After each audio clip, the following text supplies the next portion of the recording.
Muy bien, y ahora sí la recibimos a ella, una amiga de nuestra casa, la doctora Silvia Zarza. ¿Cómo estás, Silvia? Hola, ¿qué tal? ¿Cómo están? Pero La verdad bien. que encantada de estar con vos en este programa, con la gente que nos escucha. Y que está muchas de vacaciones, disfrutando el Sí, veranito, ¿viste? Que tenemos sí. tantas cosas acá en nuestra provincia. Bueno, yo te dije este tema porque la verdad es que nos ven muchos abuelos, muchas personas que están en el proceso de jubilación. Y en general siempre es un tema muy importante hablar de esta temática, ¿no? Sí, yo creo que incluso en este tiempo que, como vos decís, la gente está como de vacaciones, está un poco más relajada, y creo que es el tiempo en que uno se pone a pensar cómo diagramar el año y el futuro, en definitiva. Estamos viviendo tiempos bastante complicados, bastante difíciles, por ahí no nos permite decir cómo vamos a diagramar el futuro. Pero lo previsional se trata de eso, se trata de vernos en un tiempo de jubilación, en un tiempo de retiro, en un tiempo de mayor vulnerabilidad, a veces inclusive con problemas de un poco de salud, y decir cómo nos gustaría vivir en ese tiempo, cómo nos gustaría transcurrir esa vejez o esa última o esa siguiente, por no decir última, esa siguiente etapa de la vida. Hoy nos vamos a enfrentar o nos estamos enfrentando con una gran realidad, y es que hay una expectativa de vida superior a lo que sucedía hace 20, 30 o 40 años atrás. Generalmente las personas se jubilan a los 60 años y tiene que pensar en los próximos 30.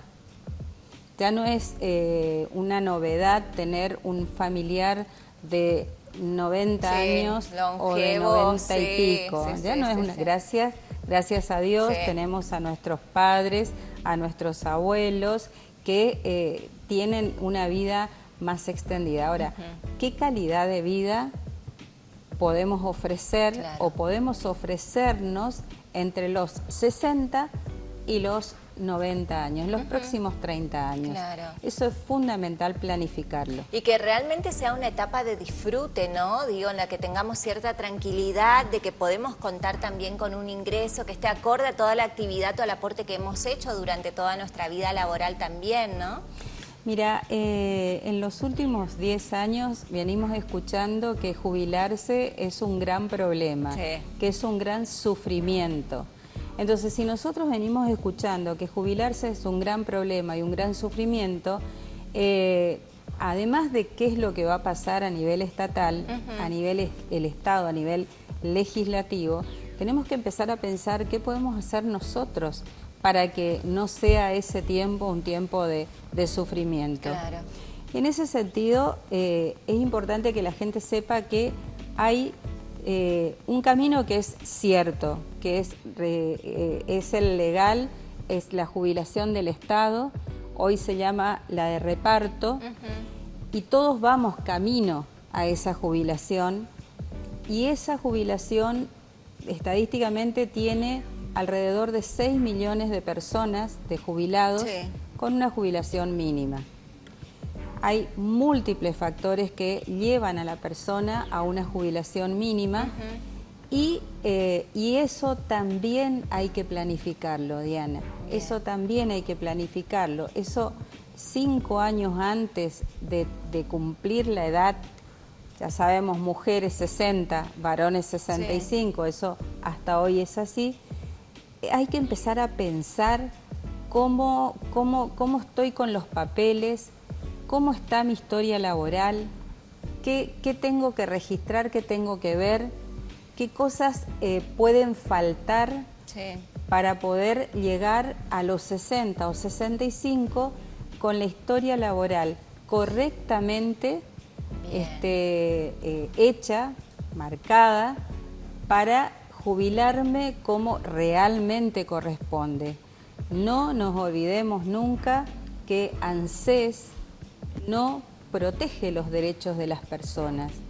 ANSES te asesora en función a un sistema y en función a los intereses del Estado, porque es una caja del Estado. Sí, sí.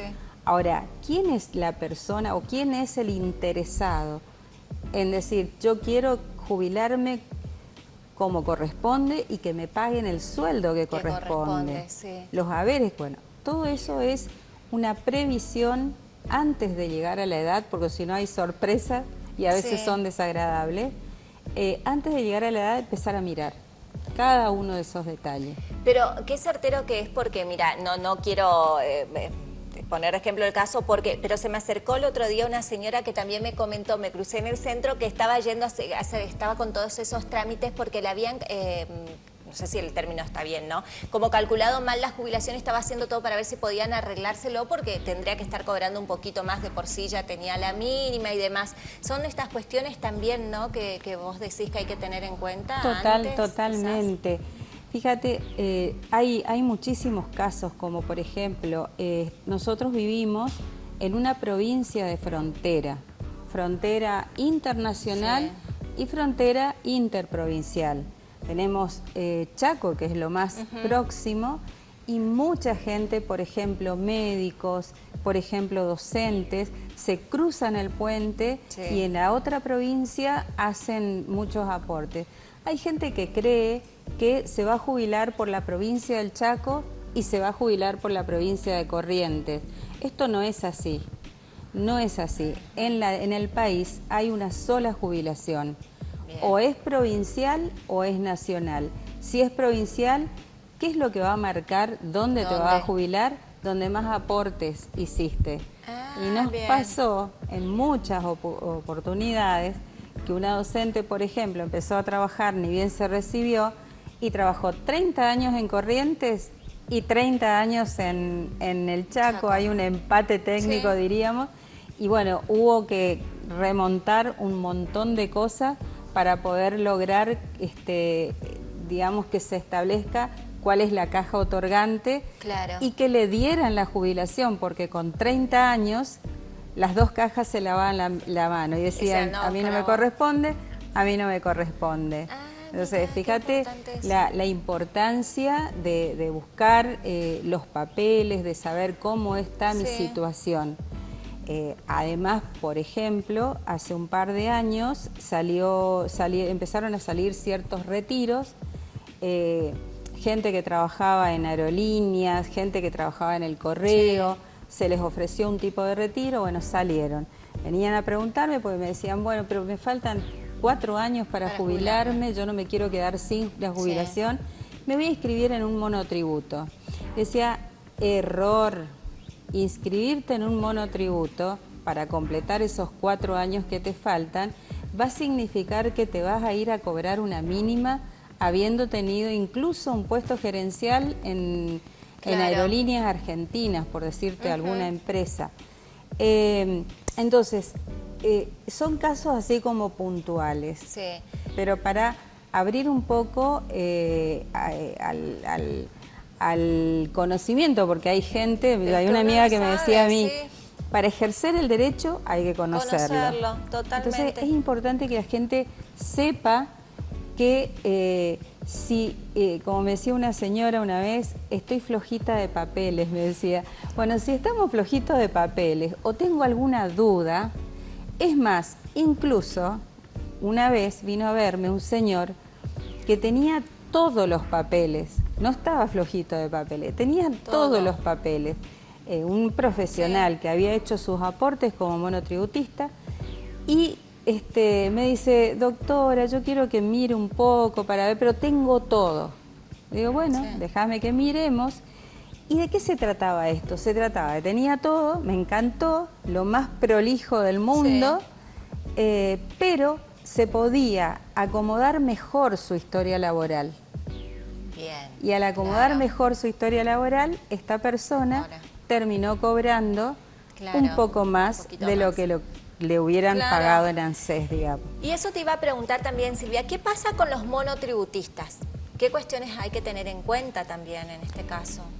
Los monotributistas tienen el gran problema de que en nuestro país no tenemos un poco esto de de ser perseverante en nuestros aportes y muchas veces tuvimos que recurrir a ciertas moratorias para poder completar aportes que no teníamos.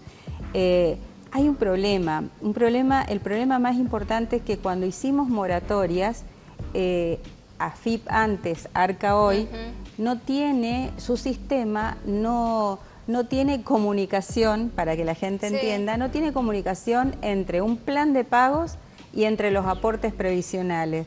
Entonces como que venían y me decían, pero si yo pagué todos estos 10 años con una moratoria, pero en el sistema previsional no aparecía.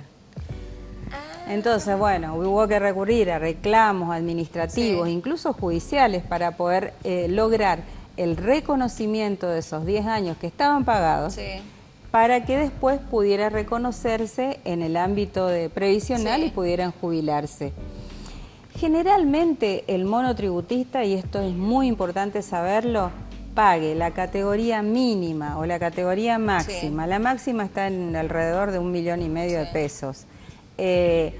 Siempre va a cobrar una mínima de ANSES. Siempre va a cobrar menos de 400.000 pesos es hoy. Pero ¿cómo? Si aporté 1,5 millones, lo que aportaste en 1,5 millones de pesos es el impuesto. Claro. Y una mínima proporción fue al sistema previsional y al sistema de obra social. Claro, el resto nada pero misma ¿cómo? Si yo me inscribí a propósito para cobrar más. Para asegurarme después. No fue la mejor planificación. Entonces, por eso es importante a la hora de decir, che, voy a mirar cómo está el tema para la persona que se va a jubilar, cómo está el tema para al momento de jubilarse tener realmente todos los papeles y realmente la historia laboral de tal manera que al presentarlo sea favorable a la persona. Claro. Sea favorable, cuando digo favorable, no solamente para adquirir el beneficio, sino también para que el sueldo que le liquiden sea el sueldo que realmente le corresponda y sea el sueldo acorde a las expectativas de la persona, ¿no? Totalmente. Ese es un tema.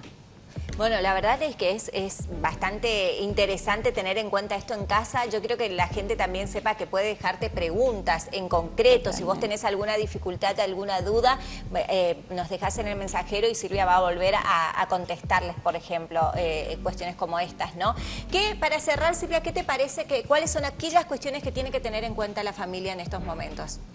Bueno, este es un momento bastante complicado. En términos económicos, la familia generalmente está ajustando mucho los cinturones, pero ahí viene el otro tema, el tema de cómo planificar lo que yo ya sé que va a pasar. Me voy a jubilar algún día, me va a corresponder una jubilación mínima o la que sea, pero cómo voy a sumar ingresos. Y ahí está la otra planificación.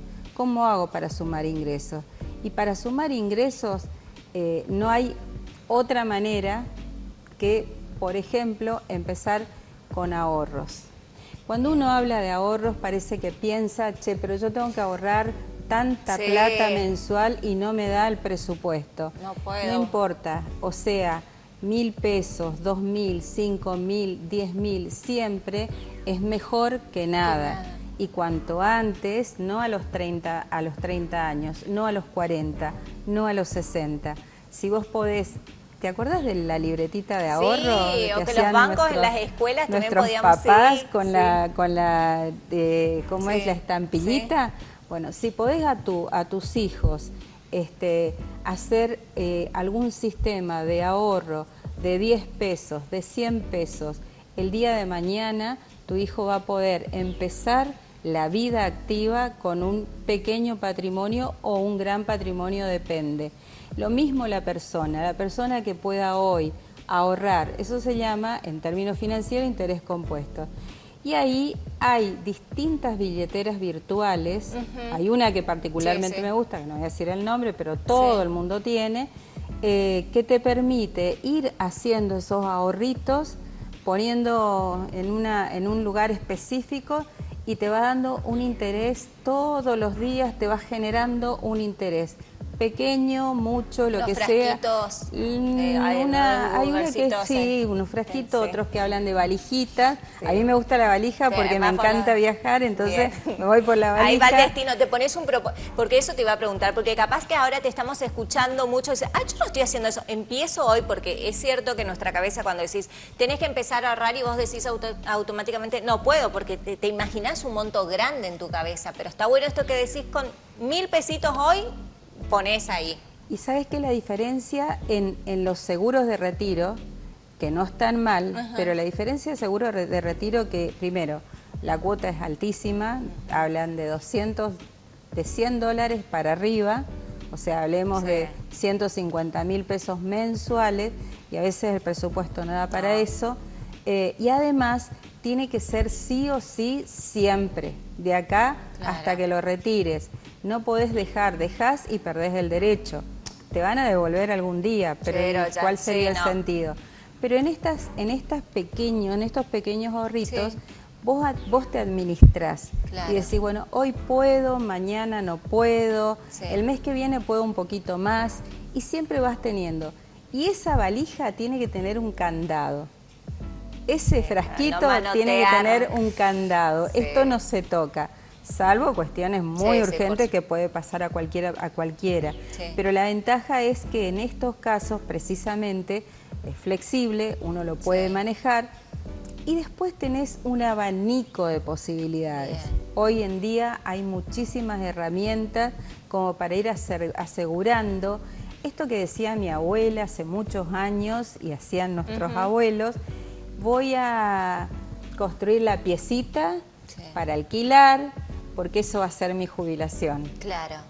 No cambió mucho el concepto, pero hay muchas herramientas para poder conseguir construir la piecita para alquilar, para que sume a la jubilación de la persona. Bien. Qué bueno, ¿no? Nos dejás pensando en esto y es un objetivo que nos podemos fijar, empezar a ahorrar y empezar a generar también lo que va a ser nuestra jubilación, nuestra propia jubilación. Bueno, están trabajando, igual el equipo siempre está atento, ¿no? ¿Dónde los encuentran, Silvia? Nosotros estamos en Corrientes Capital, en calle Buenos Aires, 1442, segundo piso, oficina 18. Pero hoy tenemos la ventaja de la tecnología y que nos permite llegar a todo el país. Así es. Zarza y Asociados los podés buscar en las redes sociales, en el Instagram, están en todos lados, así que ahí podés dejar tus mensajitos o nos escribís a nosotros y como siempre les digo, me dejan ahí en el mensajero, Dianita, quiero hablar con la doctora, y yo le voy pasando los números para que se contacten, ¿eh? Y por supuesto todas las consultas que tengas también las podés escribir y venís a contestar, porque muchas veces sirven como ejemplo para otro que le está pasando lo mismo. Totalmente. Así que hacemos eso. Totalmente. Silvia, un placer recibirte iniciando el año. Igualmente, iniciando el año, así que bueno, este programa trae suerte. Por supuesto que sí. Gracias, Silvia, por tu visita, un placer recibirte.